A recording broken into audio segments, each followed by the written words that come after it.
Hey guys, this is Jan for Chess24. In this video we're gonna take a look at yet another dramatic tie-break battle from the World Chess Cup. This is the semi-final, Sergei Karjakin against Pavel Eljanov. Here we see the players, Karjakin standing and Eljanov sitting. Former compatriots. Eljanov is Ukrainian. Karjakin used to represent the Ukraine but has changed to the Russian Federation quite a while back.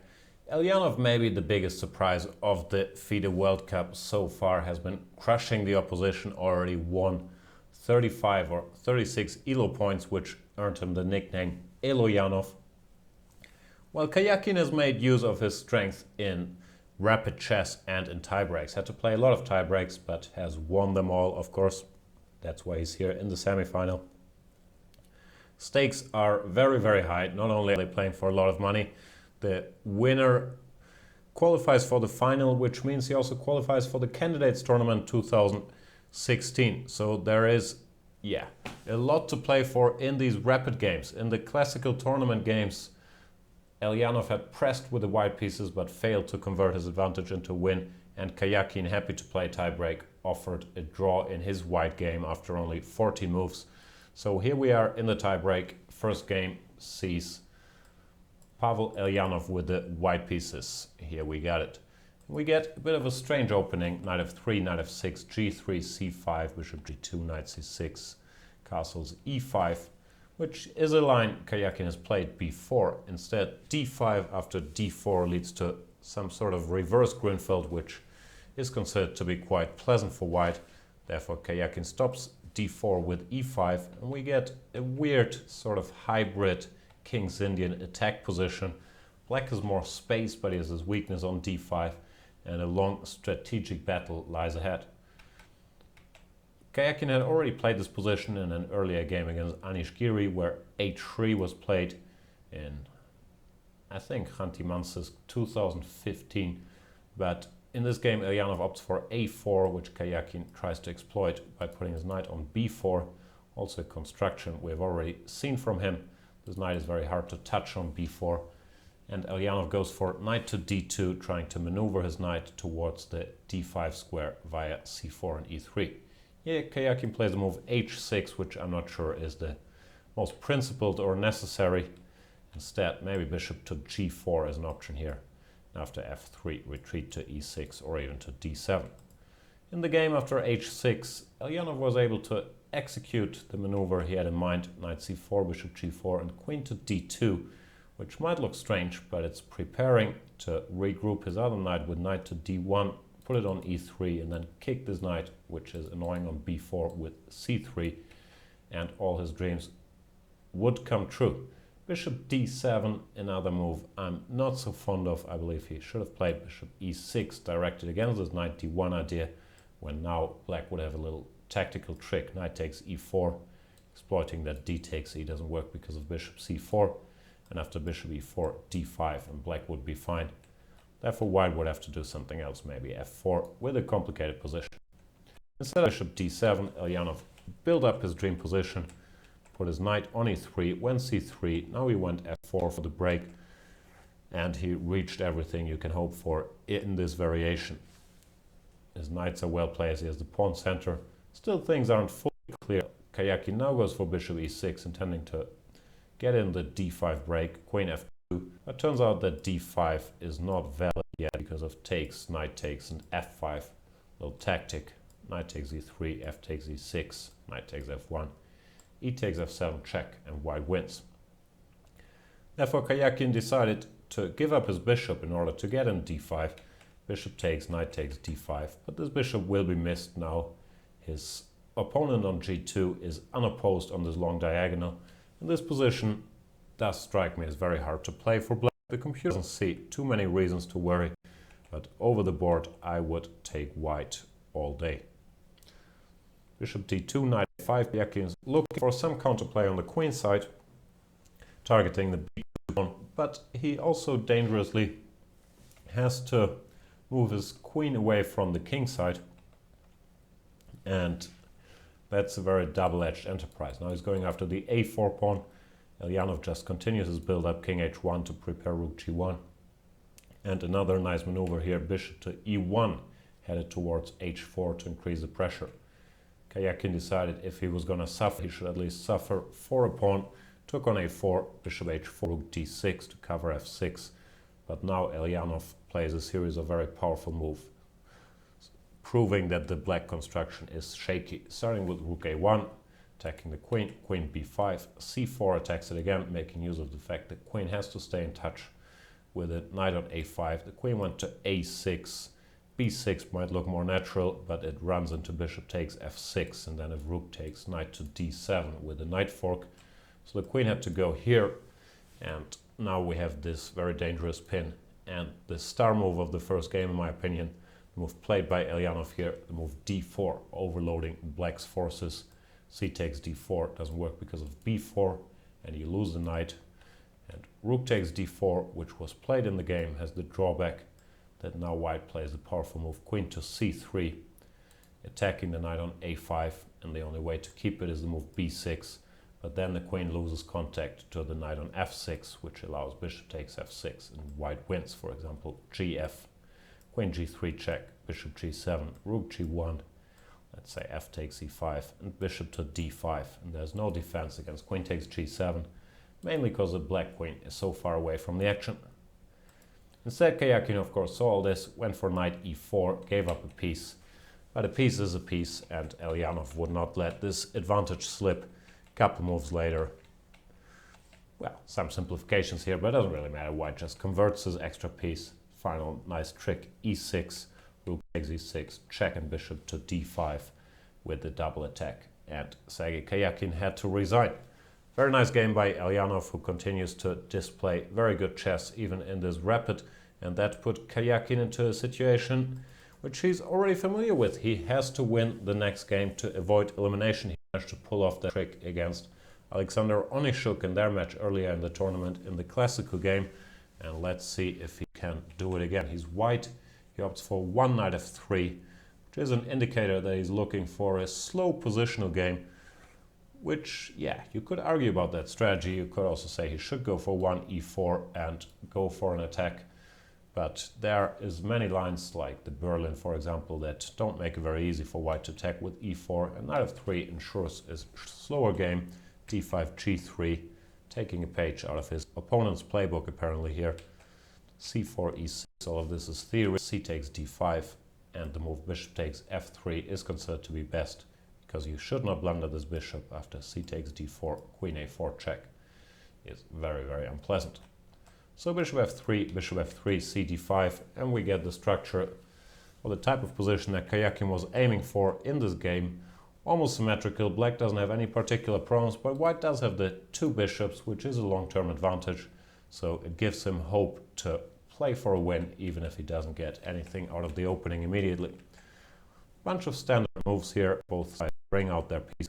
White is slightly better. Nothing to write home about, but black finds it very hard to equalize the game fully. It does continue. Here after bishop c3, Eljanov tries to exchange one part of the bishop pair with bishop b4. That's not so easy yet. b3 played by Karjakin. Nice little move, because bishop takes c3 runs at b takes c4. All of a sudden the black position collapses. Rook takes c3 and c takes d5 are threat. So his knight has to retreat after b3, and white can keep the bishop for a moment. Bishop b2, queen e7, insisting on the exchange, but it allows white to continue the maneuvering. Knight d3, bishop a3, queen takes, and knight to c5, the dream square for the knight in this line. Still nothing too bad has happened, but Karjakin has managed to keep pressure. Now after rook c7 he converts his small positional advantage by going knight takes b7, exchanging the b7 pawn against the a2 pawn. That's what it comes down to. White is still a bit better because of his control of the c file. Queen d3, clearing the way. Rook b1, defending this guy. Yeah, nothing too fancy, but white does manage to keep a bit of pressure, which is really, yeah, what you're hoping for in this must-win situation. So far, Eljanov defended well. Now he takes the queens off the board. Queen takes b4, a takes b. But even this position, the b4 pawn is a little weaker than the b3 pawn. The bishop is a little stronger than the knight, so it's not so easy for black to equalize fully. Rook a1, taking control of the open file. Game continues normally. Eljanov maneuvers to exchange one pair of rooks, but Karjakin uses this time to activate his king. Now we see the black rook has to sit passively to keep an eye on the b4 pawn. Still nothing has happened, and this position should be within the realms of a draw, but it's always slightly unpleasant, and Karjakin tries his next idea, the breakthrough e4 in the center, which puts Eljanov in a difficult spot how he should react. Maybe he should have gone knight to f6, keeping the structure intact, but then white probably would go e5, and after knight g8 he would prepare the g4 break, provoking a weakness in the black camp, or after hg, fg, the option to build a passed pawn with h5. So this position is not so easy either. Also white has the option of e takes d5, which was interesting as well. So Eljanov took on e4, hoping for f takes e4, e5, which would ease his defense considerably. But Karjakin rightly took with the bishop, which does not improve his structure, but it activates his pieces, and his king has a very easy way to access the b4 weakness. Rook b6, rook a4, targeting the pawn, planning king d3 and king to c4. Once again, difficult decision for Eljanov here what to do. Computer defense with moves like king h6 followed by f5 and g5, but that's very hard to play over the board, and even there I'm not sure if it really holds. Eljanov tries to simplify further with the move e5, which seems like an alright move. After king e3, however, he had to follow up more directly with e takes d4, king takes d4 and rook d6 check, looking for some dynamic play. And one line that caught my attention is here, king to c4, which looks like a blunder, but it's not, because knight b6 can be met with king c5. Now f5, this bishop seems to have no better square than a8, knight b6, king c5, knight takes a4, king takes d6, knight to c3, king to c5, and this is quite a typical defensive technique, even though it might look ridiculous. The knight on a2 is actually very well placed. It defends this pawn on b4, and it can't be attacked, or it can't be kicked out of a2. Even if white managed to put his bishop on b1, the knight would just go to c3 and attack the bishop, so it would have to move, and if the bishop moved somewhere, the knight would go back to a2. So it really can't be kicked out. If the king comes back to attack it, it just goes to c3, and the b4 pawn is no longer attacked. So I believe, I haven't spent lots of time on this, but I believe this would be a fortress and not allow white to make progress. Not a forced line, but Eljanov should have tried e takes d4. In the game he went king f6, but that allowed white to make more progress. D takes e, king takes e5, rook a5, king d6, king d4. Now white has his ideal construction with his active king on d4. The bishop on e4 is stronger than the knight on d7. There's a weakness on b4, and with limited time this position is almost impossible to defend. And that's what happened. Bishop d5, f6, provoking another weakness on g6, and Eljanov went down in a couple moves. King d6, bishop f7, targeting this weakness. Flawless technique by Sergei Karjakin here. Bishop e4 check, king b8, rook b5. Nice little intermediate move as well. King a7, rook takes h5. And Eljanov already resigned after realizing that rook g3 loses to rook h7, and black loses material no matter where he goes. Check it out for yourself. King b8, rook b7, or king a6, bishop d3. So that means that after two 25-minute games, both these games were 25-minute games, the score is tied at 1-1. Karjakin has pulled off the comeback, and the players move on to games with an even shorter time control, with 10 minutes plus 10 seconds per move. In the first game, Eljanov with the white pieces does not mind repeating the opening from their first rapid game, and after knight to b4, this time he deviates with h3. Possibly he didn't like this idea of bishop g4. h3, rook to e8, some waiting moves by Karjakin, and now Eljanov goes for his maneuver, knight d2, knight c4, bishop to f8, bishop to g5, another typical idea to exchange his bishop, which wasn't doing that much. for the knight on f6, which might help in the fight for the d5 square, because his knight on f6 can control the d5 square, while this bishop could not. Still, nothing too bad has happened. The opening went much better for Karjakin than in the first game. And here Eljanov goes a little astray with knight a5, which has the very sound idea of taking on c6, but I believe he missed bishop to d7, when it turns out that knight takes b7 is no longer possible because of, it's not possible because of a5, and this knight would be trapped on b7, would be picked up next move. Therefore, Eljanov decided to activate his other knight, went knight to b5. Here Karjakin would have had a cute little tactic, which doesn't really change things that much, but would still be nice. a6, the point being that after knight c7, which must have been the intention, now black can go queen to d8, and no matter which rook you take, you will lose the knight, which is trapped in the black camp.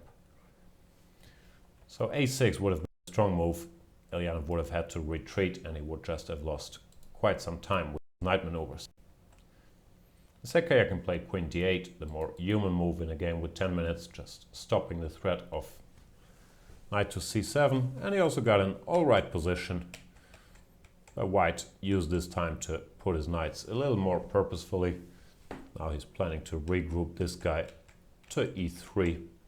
And the position is more or less equal. Black has been in time to challenge White's control of the d5 square. In fact, he exchanges here now. If e takes d5, White doesn't really want to end up with a pawn on d5 against the two black bishops. Bishop d7 would give black a good position. So Eljanov had with the knight, but now Karjakin always will have the option to take this guy as well, leading to a roughly equal position. d6 was played first, rook a7, he took, pawn takes, queen b6. Not sure, you could, also think about plans with b4 here to make something happen on the side. Queen b6 allows queen a1, and White takes over control over the a file. c4, another very responsible and committal decision, because it opens the diagonal for the black queen and also this file to put pressure on b2, where in return black has seriously weakened his pawn formation, especially the pawn on c4 can be quite a weakness. Oh, I shouldn't jump over this moment. g4, very committal move by Pavel Eljanov. His plan is to go bishop to e4 and then h4, h5 to weaken the light squares around the black king. It's a very ambitious plan because g4 very, very seriously weakens the black squares around his own king as well. Computer doesn't like it, and I do agree with the computer as usual that the move bishop f1, just keeping an eye on the c4 pawn, would have been better, and the position is still roughly equal, maybe a bit more pleasant for White now because of this weakness. Still, d4 was played, Eljanov wanted more than that, and at first it looked like his plan would work quite well. Some more maneuvering, the queen went to d8, which might be too passive, keeping an eye on the king side, but allowing the white queen to activate here, targeting both these guys. Now queen b8 is sort of an admission, something has gone a little wrong. King g2, rook to d8, and queen takes c4. Eljanov decides to exchange the c4 pawn for the b2 pawn, but the black pieces are a bit unfortunately placed right here. Rook a7 threatens queen c7, and queen takes f7, and the plan h4, h5 still very much on the horizon. So Eljanov did gain the advantage here. Now he's pressing queen b6, rook to c7, bishop to g7, and that brings us to the next key moment of the game. The way to go here would have been queen to c6 with very serious advantage for White actually. If queen takes c6, d takes c, this pawn is too strong. You don't really want to do that. But if this queen moves to b8, let's say, then White just controls the position with his active major pieces, goes c4, intending c5 and d6, and Black would have had a very unpleasant defense ahead of him. Instead, let's zoom into the game. Let's see if I can bring up video of the situation. Bear with me for a second here. Is this the right moment? Yeah. Here we are more or less. I'm not sure how much you guys can see. This is the position where he should have gone queen to c6, but instead Eljanov went h4, trying to continue with his plan sorry, on the other side of the board to get an h5. Karjakin, there we see him playing bishop to f6, and h5 was played, which strategically is a very worthy endeavor, but it does have one huge tactical flaw. And that's another big strength of Karjakin. He rarely blunders and he rarely misses tactical opportunities if they're given to him, which especially in rapid chess is a huge skill. And there we see him playing the move bishop h4. We saw Eljanov move back slightly, but in general kept his poker face. However, it does not change the situation because, yeah, this whole plan h4 and especially h5 was just a blunder. Here, white can still maintain the balance with queen c6 or rook c6, but after h5, bishop h4, it turns out that all of a sudden black is winning because there is no way to cover the attack on his f2 pawn. The problem is the queen can't really retreat to either e2 or a2 because it has to keep contact with his rook on c7, and that means there is no way to defend it. That's the price you pay for this earlier g4. Things went wrong here. Eljanov kept fighting, but the position is pretty much decided. Now black is a pawn up with an attack against the exposed white king, and in such a position Sergei Karjakin does not forgive, and that's what happened. He went on to pick up some more pawns through the next couple of moves because white's situation is hopeless. Queen to d1, picking up the pawn on h5. Yeah, then another pawn would bite the dust soon after the c pawn. And yeah, 3 pawns is too many. Queen f5, why not make it 4? Queen e6, and white only has one spite check on h7, king f8. Well, he would have had one more spite check on h8, but it doesn't really make a lot of sense. So Eljanov resigned here. Bit of a comeback win by Sergei Karjakin, who exploited this one chance he got with bishop to f6 and bishop to h4. And that all of a sudden means that now Eljanov is in a must-win situation, and in a more desperate one than Karjakin found himself earlier, because Eljanov is black in this next game. And to win with black against a world-class player is no easy feat, no matter what the time control. The only example I can remember from this World Cup where someone pulled it off was Wei Yi, who managed to win with the black pieces on demand against Yuri Vov after getting a terrible position, but Wei Yi did make him. We've seen a bunch of examples where it didn't work. For example, Levon Aronian did not manage against Alexander Areshenko, Anish Giri didn't manage against Peter Svidler, and so on and so forth. It's hard to win with black if your opponent is a world-class player who wants a draw. Eljanov, goes for a typical strategy to fianchetto this bishop and is willing to give up some space in the center to get a complicated game. Okay, I can play d5, of course not forced. e4 is a pretty decent move here as well, but d5 is normal, d6.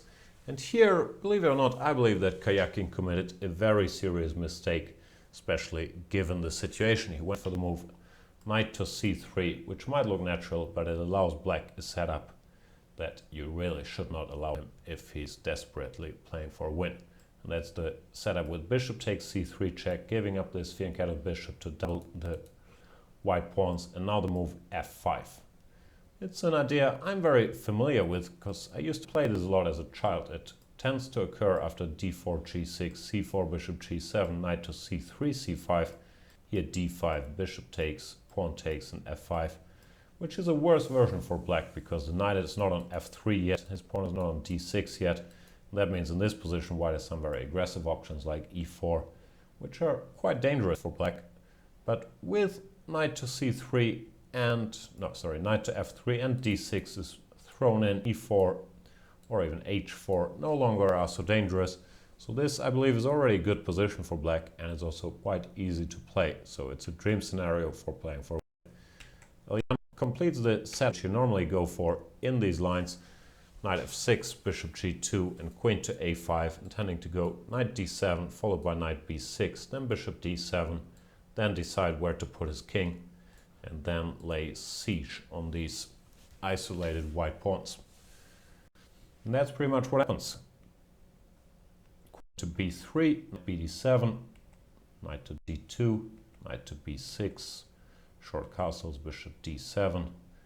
Karjakin decides to go passive here, try to keep everything defended, but it's a structure where it's very hard to just do nothing and keep the status quo. Queen a4, you could argue about. The queen was doing quite well on a5, could maybe have gone to a6 as well.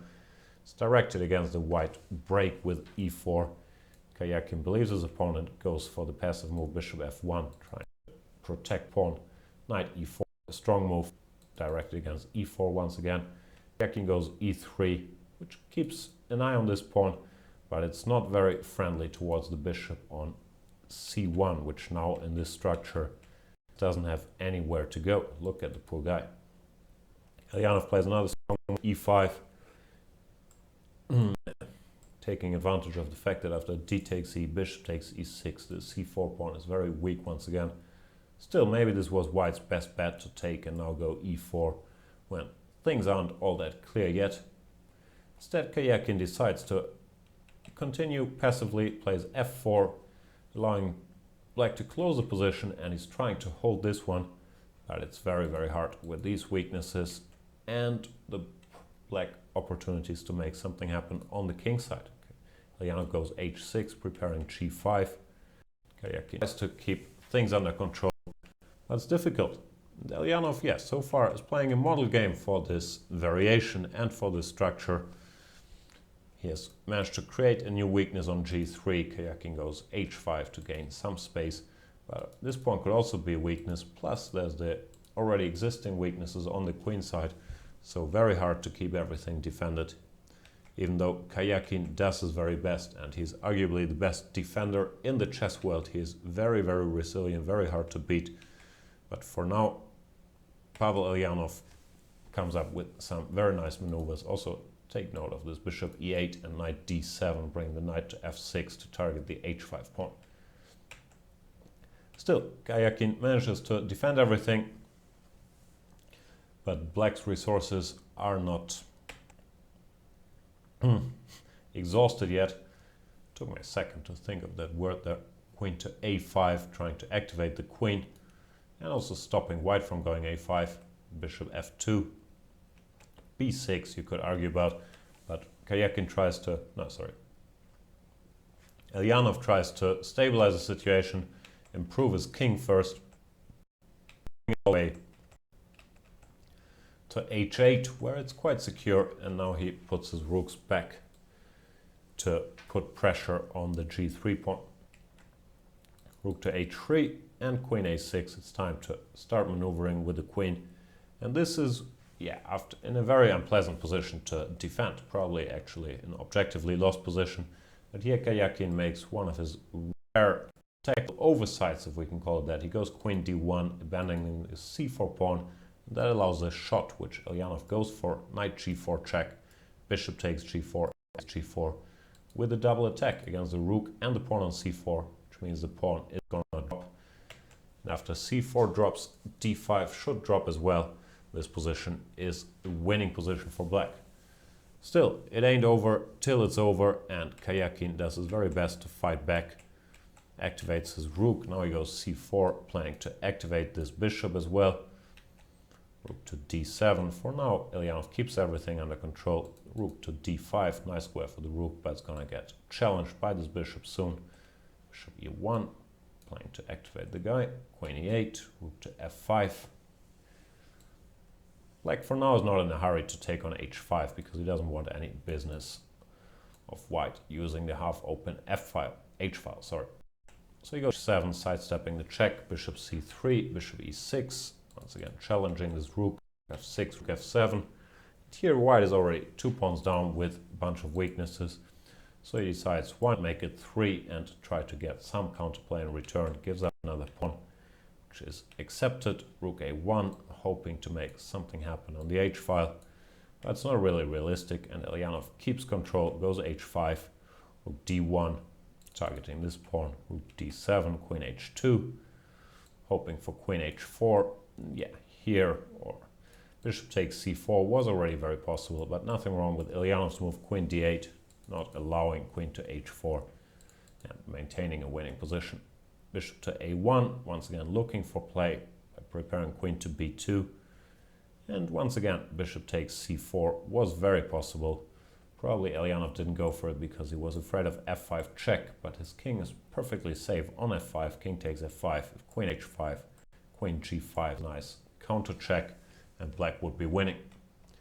So Eljanov went for a move that also looks devastating. He went for the move d5, trying to make use of his heavy pieces along the d file. But Karjakin does grab the last straw here. C takes d, rook takes d5. A nice little trick. Queen to b2. Actually threatening checkmate. Queen g7 check, king f5, queen h7 would be checkmate. So there is no time to take the rook on d3. And Eljanov, I believe he missed this queen b2 resource, had to adjust to the new situation. But he does so quite well. He goes rook d3 check, king e2, still can't take anything. So he decides to simplify into an endgame here, queen to d4, returning one of his 3 extra pawns. The alternative was queen e7, also maintaining a winning position.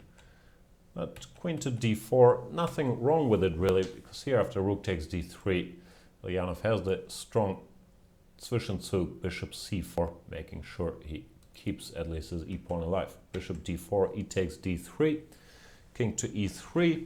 And while black is still winning, it's not easy. With opposite colored bishops, there's always some drawing tendencies. And also time had really gotten short for both players here. Around 1 minute. Eljanov goes king f5, bishop c3, a5, a good move, fixing this pawn on a4. And preparing to pick it up with bishop b3 at the right moment. Bishop to e1. It turns out here was the right moment already, at least according to my brief analysis. Bishop b3 would have decided the game. For example, king takes d3, bishop takes a4, bishop f2, bishop b5 check, forcing this king to commit. Can either block this bishop's diagonal or retreat, and after king d2, black is in time to win with king e4, bishop b6, king f3, picking up this pawn, and these guys won't be stopped. Some other options for white, but it does look like nothing really works. After king e3, black would push his pawns forward, go a4, remove this bishop, then go b5, and then create a third pass pawn with h4, which would overload white's defenses. So I believe this position was winning by going bishop b3 immediately. Eljanov instead played king e6 first, bishop c3, king f5, repeating the position wants to gain some thinking time. Bishop e1, king f6, another rapid move. Bishop to d2, g6, and let's enter our next video if I manage to bring it up. Here we are. We see Eljanov maneuvering with his king to gain some time. Bishop c3 and king g6, we've seen that. Karjakin super focused over there. And generally, yeah, that's one of his big qualities. He never gives up, he always maintains concentration, and he does not miss his chances. There we see Eljanov going king to f5, and if you paid attention, this is king g6 to f5, but this position might look quite familiar. And we see Karjakin, something's happening. He's thinking about something, and there he goes. Yeah, he notifies the arbiter, stops the clock, and claims a threefold repetition.